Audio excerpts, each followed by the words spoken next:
Graças te damos, Senhor, pela tua presença, Pai. Teu Espírito está aqui e tu nos vê, Senhor, como filhos, Pai.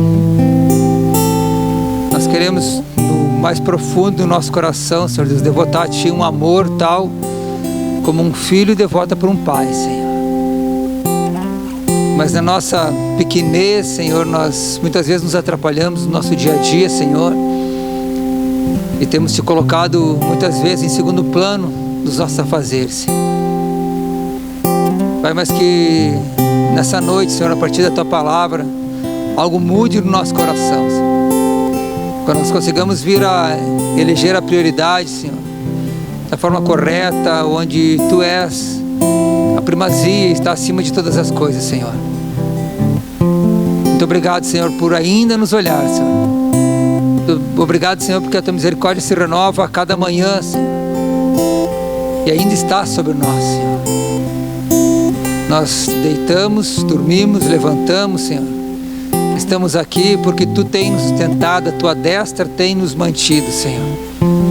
E por isso nós te damos graças, Senhor. Obrigado pela tua palavra, o teu legado que ficou para nos dar a instrução, Senhor. E nesses dias que nós passamos, dias de apreensão, Senhor, tu és o nosso socorro, tu és a nossa fortaleza, o seguro, Senhor Deus, bem presente no dia da angústia. Muito obrigado pelo conforto dos nossos corações, muito obrigado pela esperança que mantém viva em nós, Senhor. Louvado seja o teu nome, Senhor. Graças a Deus. Amém. Glória a Deus. Para iniciarmos esse culto, essa celebração, antes da palavra que nós temos para compartilhar, quero ler 2 versículos do livro de Samuel. Samuel 7 nos diz assim, 7 verso 2.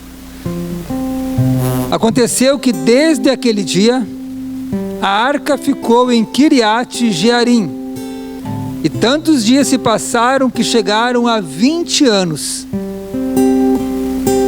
E o verso 12 nos diz: tomou então Samuel uma pedra e pôs entre Mispa e Sem, e lhe chamou Ebenezer, e disse: até aqui nos ajudou o Senhor.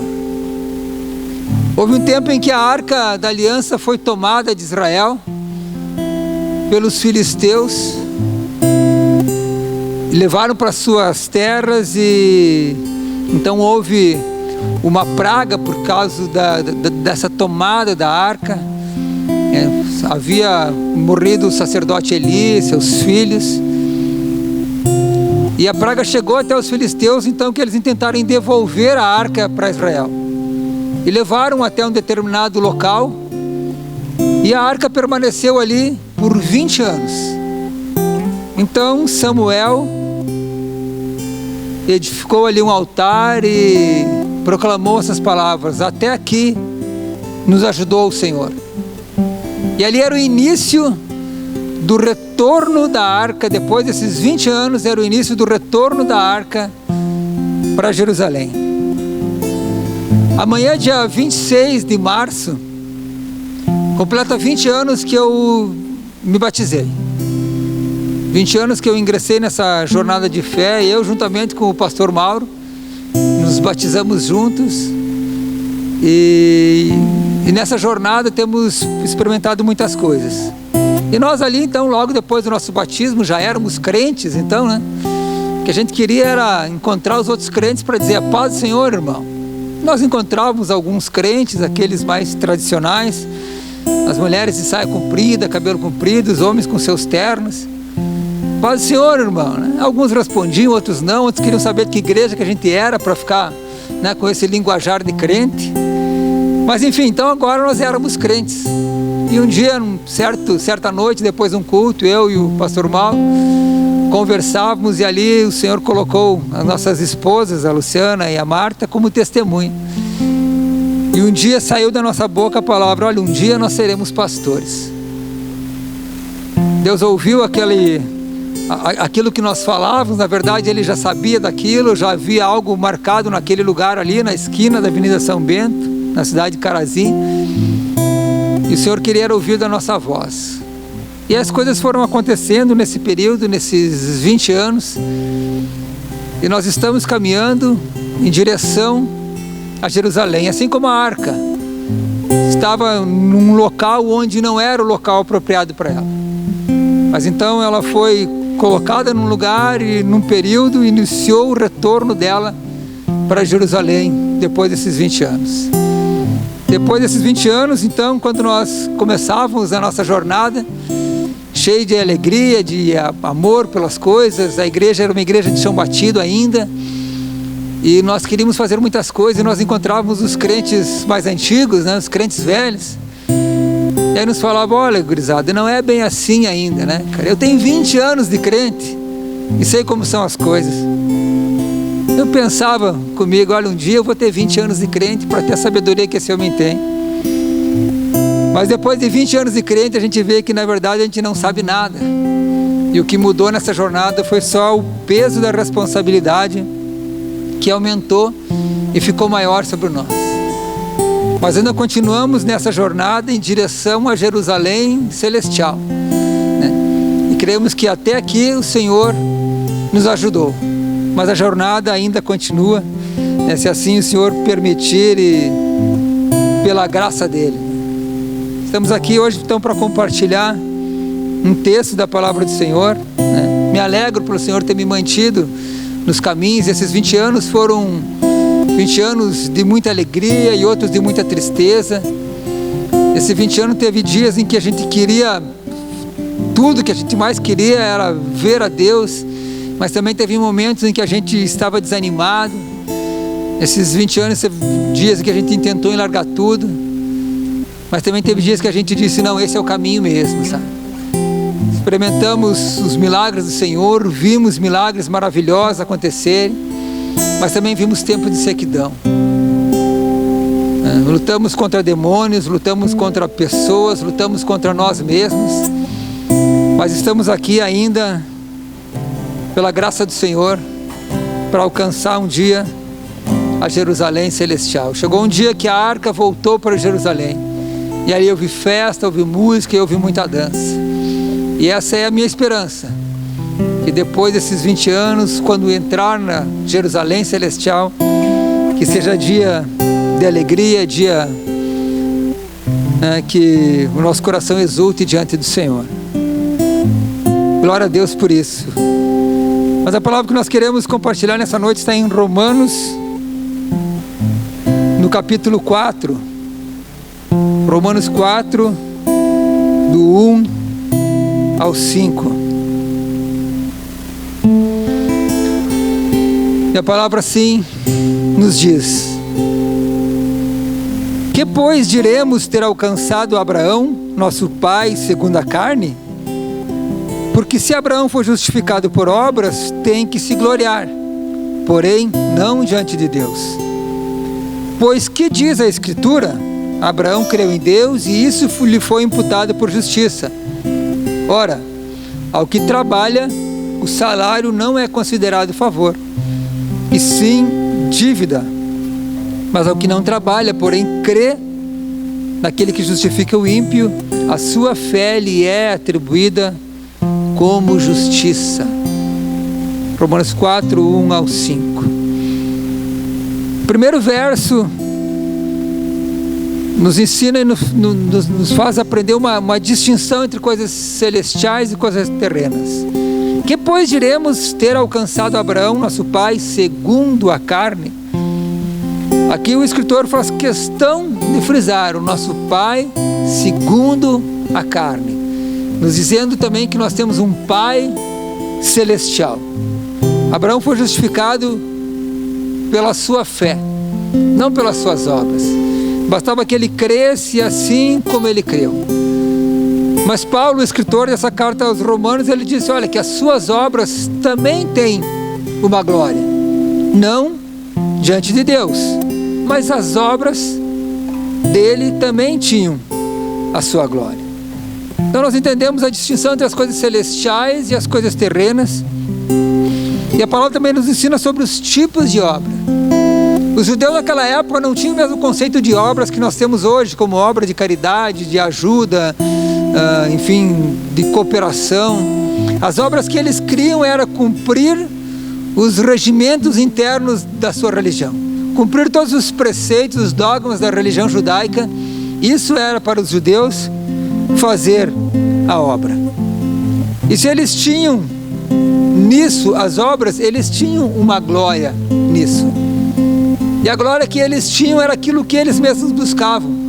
E a palavra nos diz que muitos procuravam estar em pé nas sinagogas, oravam nas praças públicas, porque a glória deles era ser vistos pelos outros, serem vistos pelos outros, como alguém que estivesse fazendo alguma coisa de valor. Mas essa carta Paulo direciona aos cristãos que estão em Roma. Eles mudavam agora, nesse momento, eles saíam daquilo que eles criam em obras terrenas e passavam a crer em obras celestiais. Mas quero falar um pouco ainda das obras terrenas e da sua glória, antes de falarmos das obras celestiais. Nós podemos aqui fazer grandes coisas, e todas elas têm o seu valor. Nós podemos fazer um edifício e colocar nele o nosso nome. Nós, talvez como atleta, podemos nos esforçar e, através de muita dedicação, muito zelo, alcançar uma conquista que o nosso nome seja conhecido internacionalmente. Ou talvez nós possamos ter os nossos pés na calçada da fama se a nossa dedicação for na área das artes, por exemplo. Tudo isso são grandes obras de reconhecimento mundial, mas são obras terrenas, e a sua glória existe. Isso não é pecado, isso não é erro, mas a sua glória é uma glória terrena. Certa vez a minha esposa, nós conversando, ela fez uma descrição que talvez nem ela estivesse entendendo que estava, sobre o que falava naquele momento, mas ela fez uma descrição para mim do que é uma obra terrena, uma glória terrena. Nós estávamos visitando um museu e chegamos num local onde havia alguns troféus ali. E havia umas prateleiras de vidro, vários troféus e um troféu grande em cima de uma outra prateleira.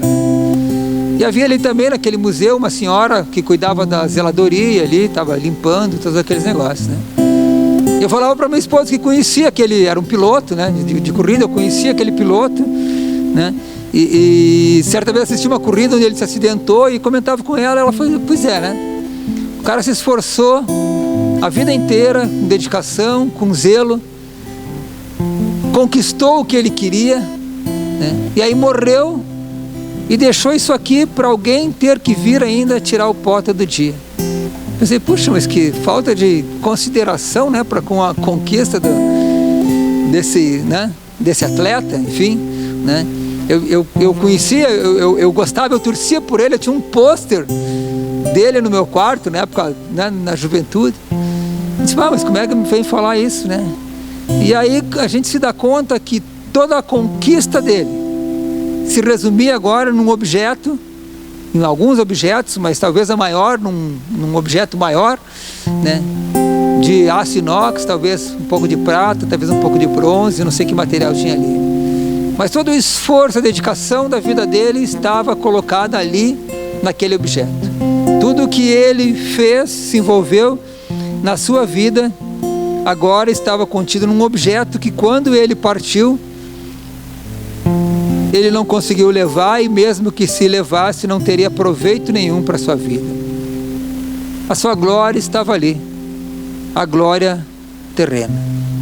Mas eu entendo também que no meu envolvimento, até nessa jornada, de construir algumas coisas que tenham glória terrena, se alguém for beneficiado com isso, eu posso estar promovendo alguma coisa de bem também para o reino de Deus. Quando Paulo ensinava aos cristãos de Roma a distinção entre as obras terrenas e as obras celestiais, Paulo tinha uma preocupação que ele relata em Romanos 10:4, que ainda os judeus não haviam entendido que o fim da lei é Cristo, para a justiça de todo aquele que crê. Quando Jesus diz, eu não vim para abrogar a lei, mas eu vim para cumprir. Quando se cumpre algo, se põe um termo, se põe um fim. O fim da lei é Cristo.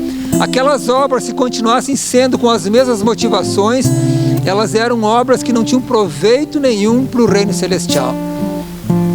Mas Jesus veio e ele trouxe um novo fundamento para as obras, que é o amor.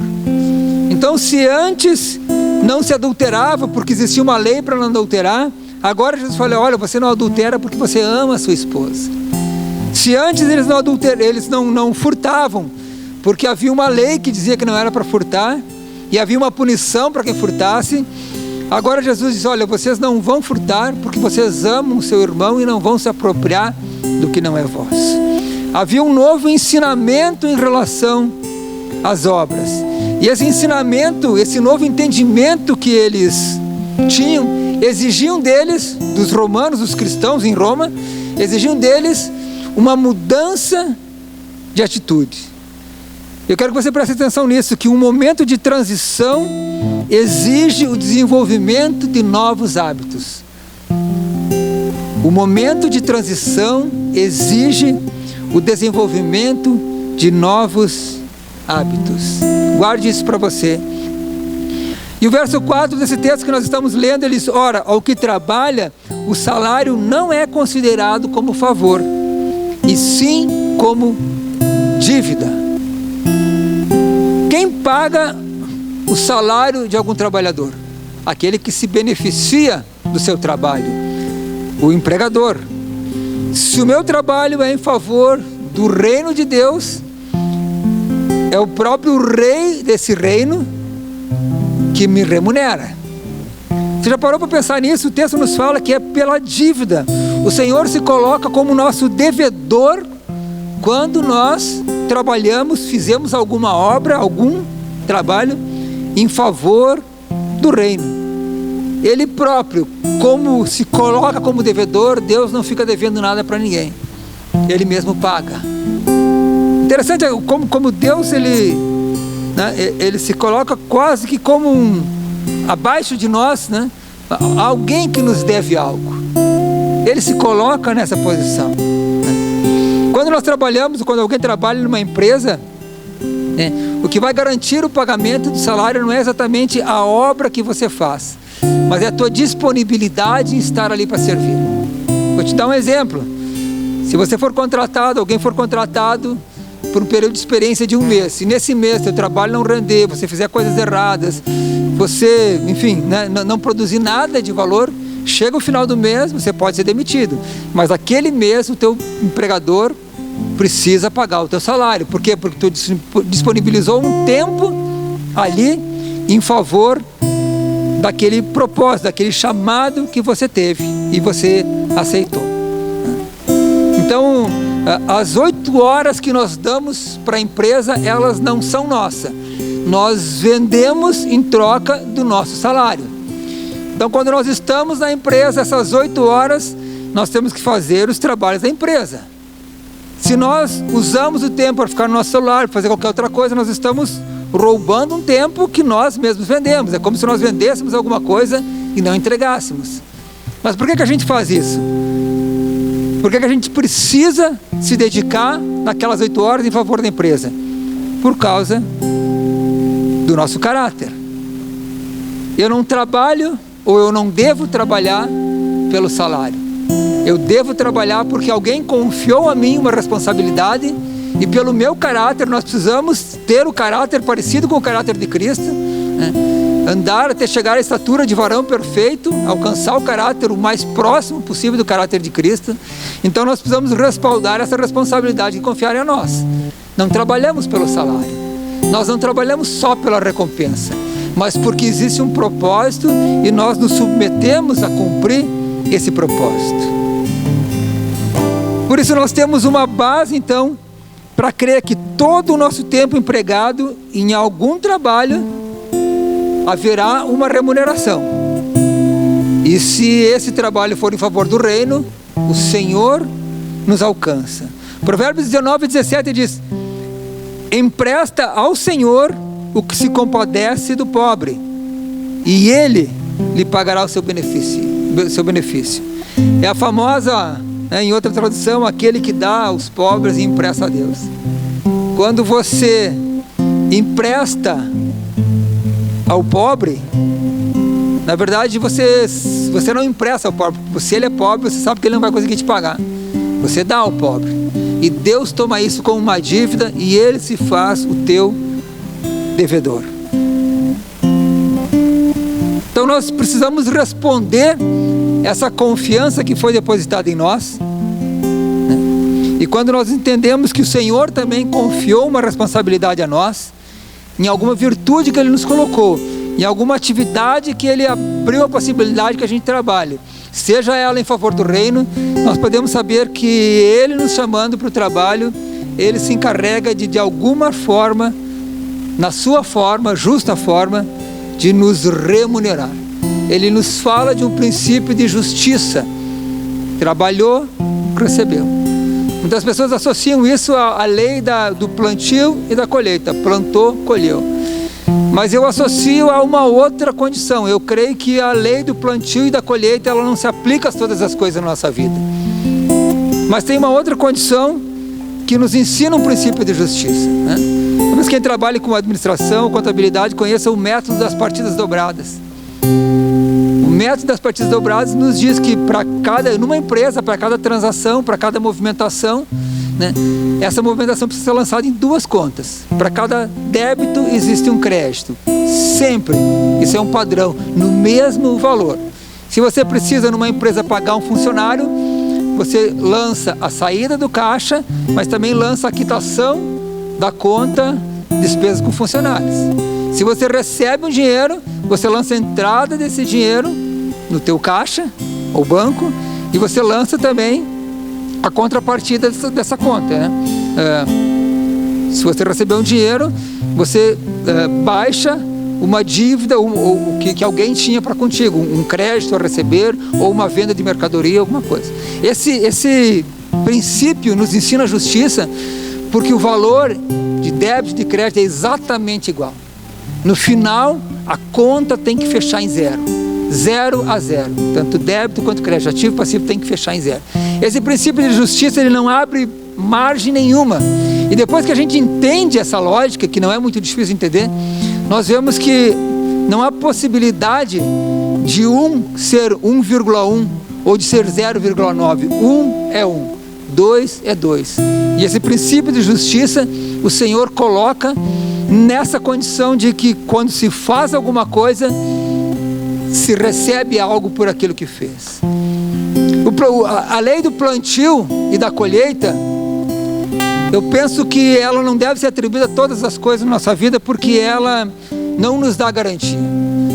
Nós ouvimos hoje alguns agricultores falarem que em quebra de safra, eles fizeram um plantio com uma boa semente, numa boa terra, com os insumos adequados, mas não conseguiram colher em algumas áreas, porque a seca não deixou. Nós lembramos também de Gideão, quando eles plantavam e colhiam, vinham os midianitas e roubavam a sua plantação, e eles não desfrutavam daquilo que eles haviam plantado. E eu creio ainda que nós não falamos em dízimos e ofertas nessa noite. Você que é da casa e você quer contribuir, você sabe o número da conta e você tem acesso nas redes sociais também, você pode contribuir para o reino de Deus. Eu acho que é pertinente falar isso, porque um dos textos que nos abre um cenário sobre dízimos e ofertas é o texto de Malaquias, e todo esse cenário é um cenário de plantio e de colheita. Ali existe a planta, existe a chuva para regar, existe o devorador, aquela praga que vem para consumir a planta. É todo um cenário de plantio e de colheita, e fala de dízimo e oferta. Mas eu vejo que há um perigo se a gente entender simplesmente assim: eu planto, então eu vou colher. Porque o que esse cenário me explica? O cenário de Malaquias 3 me explica um princípio de justiça, que o Senhor se coloca como devedor daquele que faz algo em favor do reino, inclusive nos dízimos e nas ofertas. É o mesmo princípio que nós estamos aqui lendo nesse texto de Romanos. Então, Ele é aquele que retribui conforme o seu querer. O plantio e a colheita, normalmente ela tem um ciclo. E se eu faço alguma obra, se eu trago alguma coisa para alguém, mesmo que possa beneficiar o reino, mas isso, a minha intenção seja somente a colheita, eu estou pervertendo a minha motivação.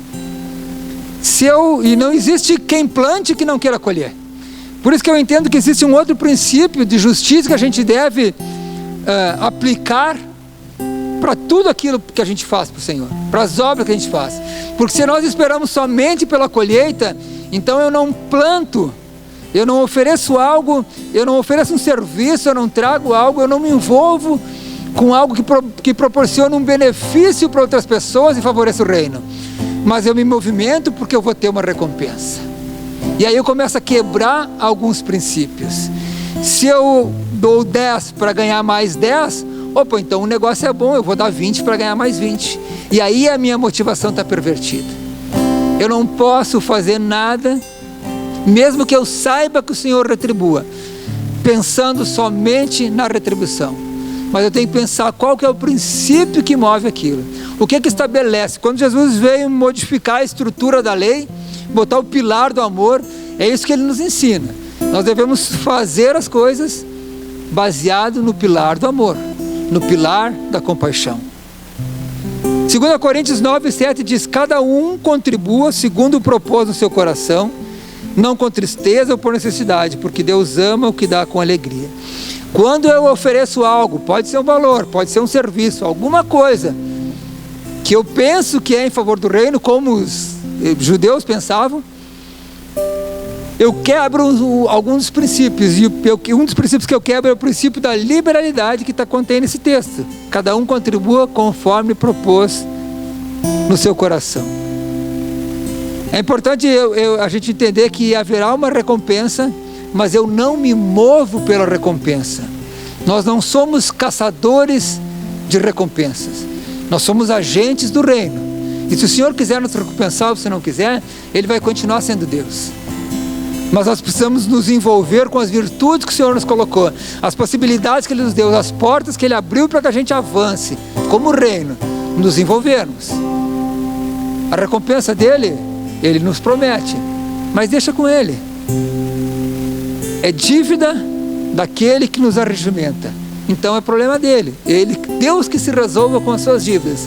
Quando Ele quiser nos pagar, Ele nos paga, porque o dia que for vai ser justo, vai ser no dia certo. A forma que for vai ser a forma justa. E se não for, porque não havia justiça também na nossa obra e a nossa motivação possivelmente tivesse corrompida.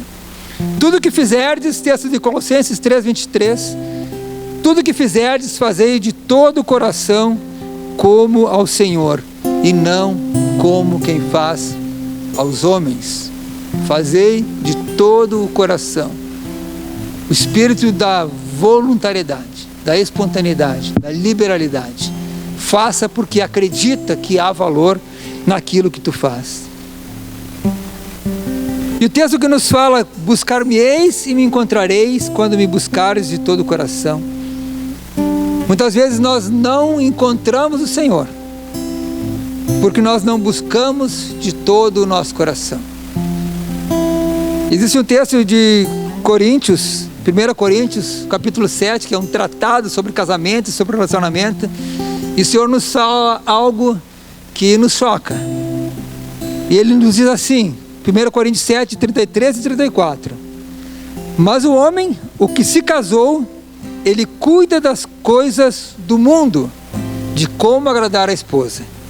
E logo abaixo ele diz: mas a mulher casada se preocupa com as coisas do mundo, de como agradar o marido. Você percebe que para os casais, e os que não casaram ainda almejam casar, porque é uma possibilidade que Deus dá para os homens e para suas mulheres constituírem essa família, e assim que Deus liberou desde o primeiro homem. Mas quando nós casamos, nós, diz a palavra, cuidamos das coisas do mundo. O homem de como agradar a mulher e a mulher de como agradar o homem. Percebe como o nosso coração está dividido? Nós cuidamos das coisas do Senhor, queremos buscar o Senhor de todo o nosso coração, mas o nosso coração se encontra dividido entre as coisas do Senhor e as coisas do mundo. E o que a gente faz então? O homem manda embora a mulher manda embora o homem? Não. O que a gente faz é a gente elege prioridades. A gente traz o Senhor como o primeiro nas nossas vidas. Então a gente sim, né, tem um espaço para cuidar também da nossa casa, mas como um segundo plano. Os homens devem amar essas mulheres menos do que amam a Deus, ou devem amar a Deus mais do que amam essas mulheres, e as mulheres da mesma forma. Deus, ele precisa ser a nossa prioridade. Então, para que a gente mude algumas coisas, algumas prioridades na nossa vida, assim como os cristãos aprendiam o ensinamento de Paulo, nós precisamos mudar algumas atitudes, nós precisamos desenvolver novos hábitos. Tem um artigo da revista Galileu que afirma que o nosso cérebro, ele pode levar de 8 dias a 3 meses para automatizar uma ação e entender aquilo como um hábito, para que uma ação esporádica que a gente faça, por alguns dias, fazendo-a continuamente, ela se torne a nossa rotina. Os hábitos mais simples, havia um exemplo que talvez tomar um copo d'água antes do café, um hábito simples, em 8 dias tu consegue colocar ele na tua rotina, quando tu vê um proveito nisso. Os hábitos mais complicados, mais difíceis, a gente precisa de mais tempo para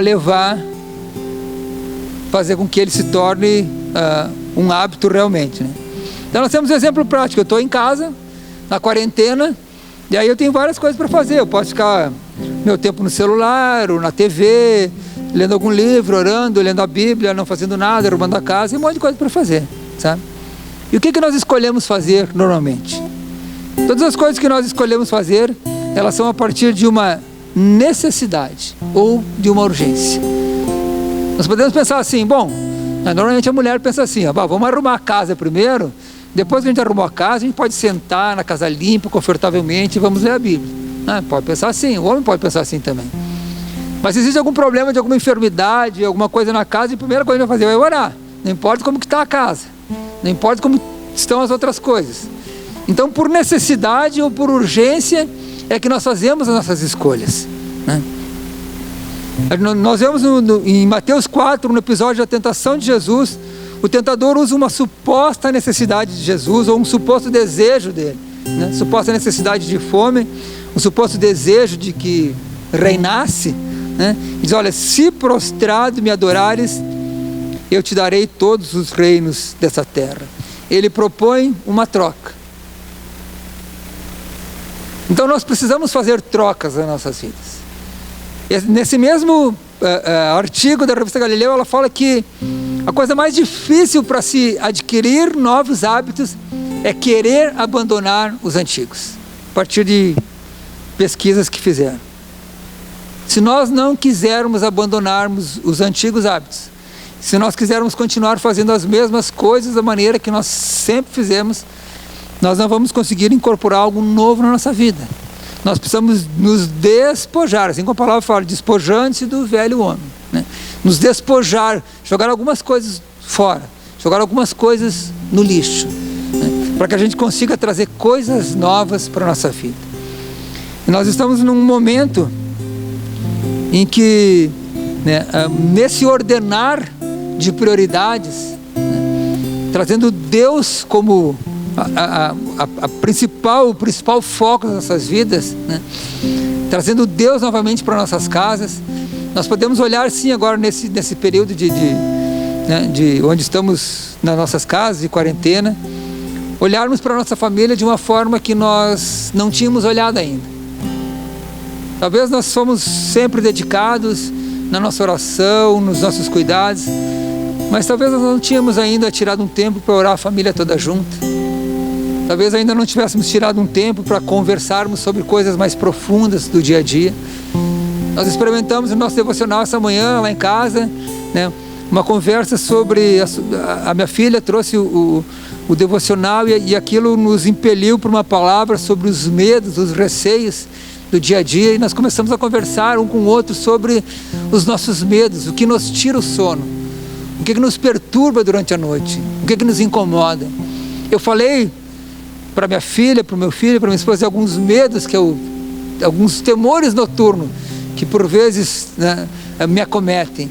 Minha esposa comentou dela, minha filha falou, meu filho falou, cada um, sabe, falou algumas coisas que só um momento de família junta é possível, sabe?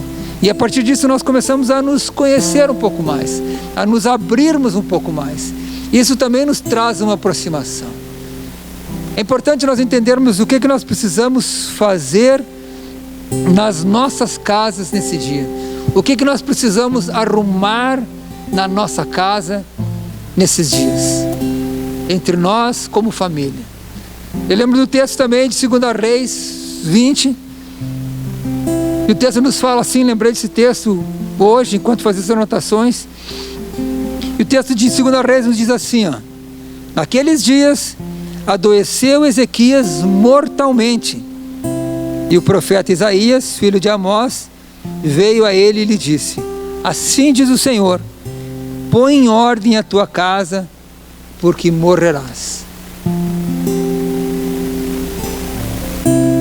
Primeira coisa que o profeta disse, o que Deus disse através do profeta foi: põe em ordem a tua casa.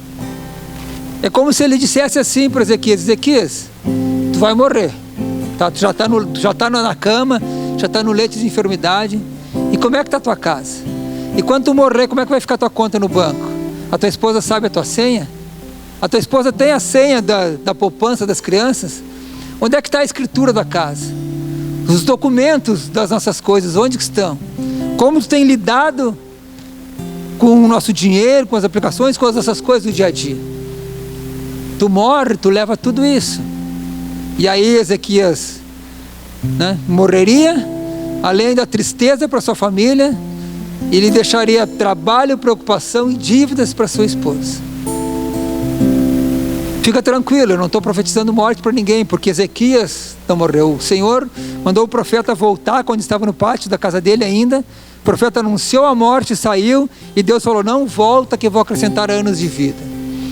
E aí a gente vê assim que Ezequias, a partir do medo da morte, da iminência da morte, batendo a sua porta, Deus fala: arruma a tua casa.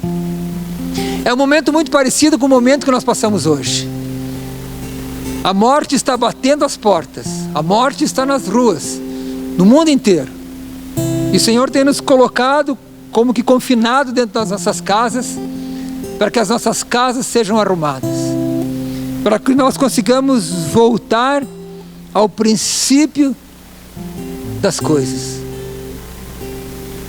Certa vez eu trabalhei numa empresa, já comentei isso num culto, trabalhei numa empresa e eu estava saindo da empresa, e aí então saindo eu chamei o sócio proprietário da empresa, nós subimos no segundo pavimento e eu falei para ele: olha, vem cá que eu vou te ensinar agora como que tu abre o teu cofre. Eu trabalhava no fazer financeiro da empresa e eu tinha acesso ao cofre. Imagine se me dá uma dor de barriga mais forte, alguma coisa, que um acidente, sei lá, qualquer coisa acontece comigo. O cara tem que explodir o cofre dele. E às vezes assim são as coisas na nossa casa também. Às vezes o nosso cônjuge não sabe a senha do nosso celular, né? Tem muitos casais que nem senha não tem no celular, né? Mas enfim, tem alguns que se reservam uma privacidade tal, né, que não se desejam, ou não se permitem, né, ser expostos. Desejam, né, se fechar numa redoma. E o Senhor nos fala que nesse momento é o momento de nós organizarmos alguma coisa na nossa casa.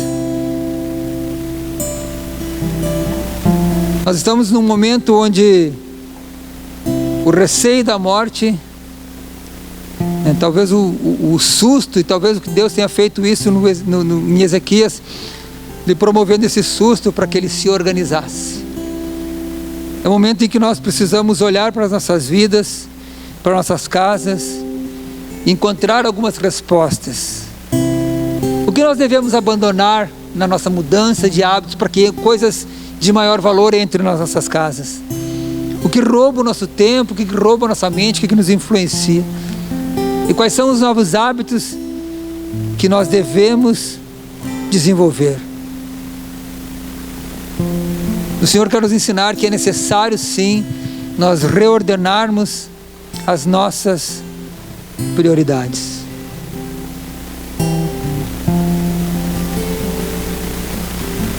Eu vejo que algumas coisas têm acontecido e Deus quer nos mostrar ou nos trazer de volta para como as coisas eram no princípio.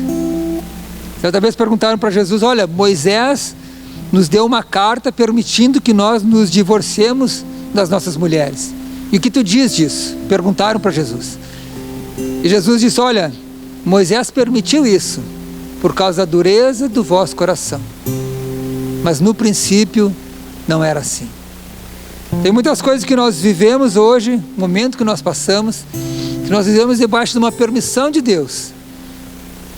Através da misericórdia dele, ele não nos consome. Mas as coisas originais não eram assim. No princípio as coisas não eram assim. Eu penso que o momento de estarmos nas nossas casas, com as nossas famílias, Deus quer nos fazer voltar ao princípio. O princípio da igreja foi assim. Era de casa em casa. E todos tinham algo em comum. E todos compartilhavam daquilo que tinham. E todos se ajudavam mutuamente. Existem algumas coisas que acontecem aqui na igreja que as pessoas não ficam sabendo. Nós estamos no 3º mês do ano, certo? E eu vou comentar algumas coisas que a gente viu só agora nesses meses, né? E eu anotei aqui para não esquecer de nenhuma, ao menos essas que eu não só vi, como a gente estava junto, e né, não foi algo que se ouviu falar. Um irmão dentre nós, do nosso meio, estava desempregado, mas ele arrumou um trabalho para poder pagar, não o seu aluguel, mas ele arrumou um trabalho para pagar o aluguel, e a remuneração que ele teve foi exatamente o valor do aluguel de um outro irmão que também estava sem trabalho. Você consegue ver um valor nessa atitude? Um outro irmão, também do nosso meio, contratou um serviço de alguém aqui do nosso meio, da igreja, da nossa casa, mas ele acabou mudando seu projeto. Mas mesmo assim ele foi lá e pagou o serviço, mesmo não precisando do serviço. Ele pagou um serviço que não foi feito porque ele sabia que aquele irmão passava por uma necessidade, porque também estava sem trabalho. Um outro irmão aqui com conta de luz atrasada, ele recebeu um dinheiro, ele pagou uma das suas contas, permaneceu com outras contas atrasadas, mas com aquele valor, em vez de pagar as suas, ele pagou a conta de energia, ou de água, não me lembro, de um outro irmão. Um outro irmão pagou o semestre inteiro do curso do Mevacad para um outro irmão, porque sabia que ele desejava aprender, mas não tinha recursos. Então esse se prontificou e custeou.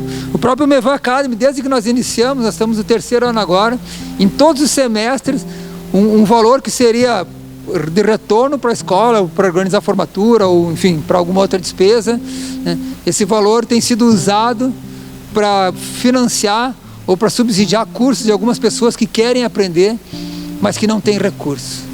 As pessoas sabem quem são, as pessoas, muitas já foram favorecidas por isso. E por que a maioria das pessoas da igreja não fica sabendo disso? Porque aquele que dá, ele não procura uma glória terrena. Ele não procura saber que, não tem o desejo que os outros saibam que ele está fazendo alguma coisa em favor.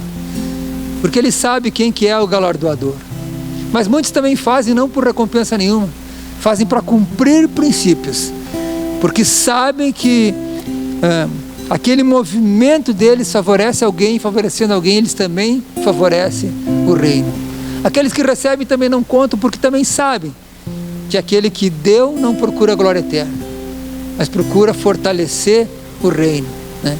E faz isso pelo seu caráter, porque almeja um lugar diante do Senhor,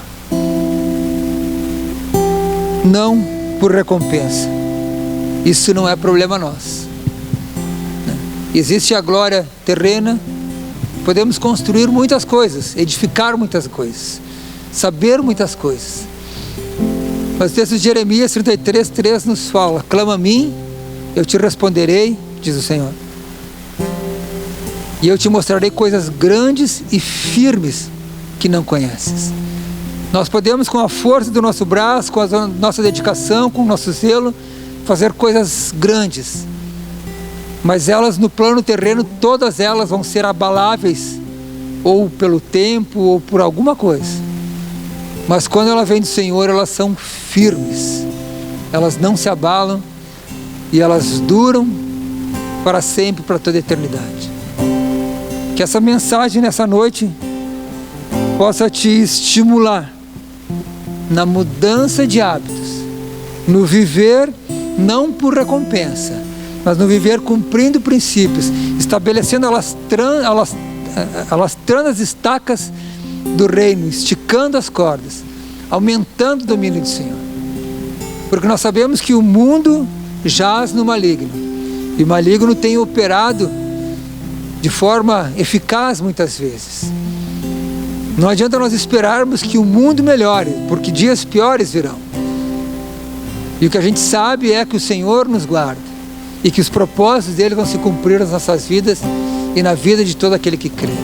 É um tempo de você na sua casa começar a olhar um pouquinho mais para a tua casa, para os teus filhos, para os teus pais, para os teus irmãos, e começar a buscar algo que talvez se tenha perdido no teu tempo de caminhada. Mas assim como o Senhor, falei no começo, me deu a graça de em 20 anos permanecer na jornada, nós possamos juntos caminhar em direção a Jerusalém Celestial, para aquele grande dia de festa, e levando muitos conosco. Amém? Louvado seja o nome do Senhor. Pai, te damos graças, Senhor, pela tua palavra, Pai. Te damos graças pelo teu Espírito, Senhor, que está aqui conosco, Senhor, mas também está em cada casa daquele que ouve essa mensagem, Senhor. Pai, que teu Espírito possa trazer uma renovação de mente, Senhor. Que essa renovação de mente, Senhor Deus, promova novos hábitos, Senhor. Que as pessoas estejam dispostas a pegar o lixo que carregam na sua alma, no seu coração, Senhor, e despejar bem longe, Senhor, para receber o novo que vem do Senhor. Algo novo, Senhor, tu está por fazer nesses dias em favor da tua igreja, Senhor. Senhor, por mais que as coisas andem mal no mundo inteiro, Senhor, a tua igreja, Senhor, é a única ente que pode sobreviver, que pode vencer o mal, Senhor. A tua igreja, Senhor, é o único ente que pode avançar, Senhor, em direção ao inferno, Pai, e vencer e derrubar, porque não há portas, nem portões, nem trancas, Senhor Deus, que impeçam o mover da igreja, Senhor. Mas que nesse tempo, Senhor Deus, algo do princípio, a essência volte a florar nas nossas vidas, Senhor. Nos ajuda, Senhor Deus, a ordenarmos as coisas nas nossas casas, nos nossos corações, e que tu seja sempre, Senhor, sempre a prioridade em nós. Louvado seja o teu nome, Senhor. Graças nós te damos, Senhor. Amém.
Declare isso para o teu Deus, declare para Ele. Eu e você.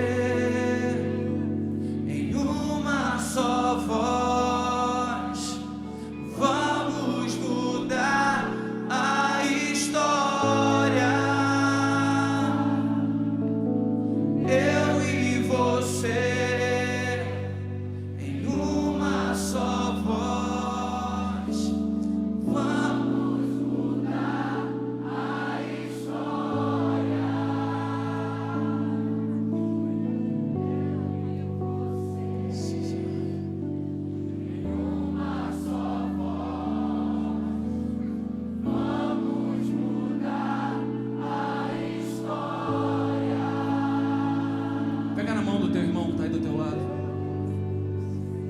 Segura bem forte aí na mão dele.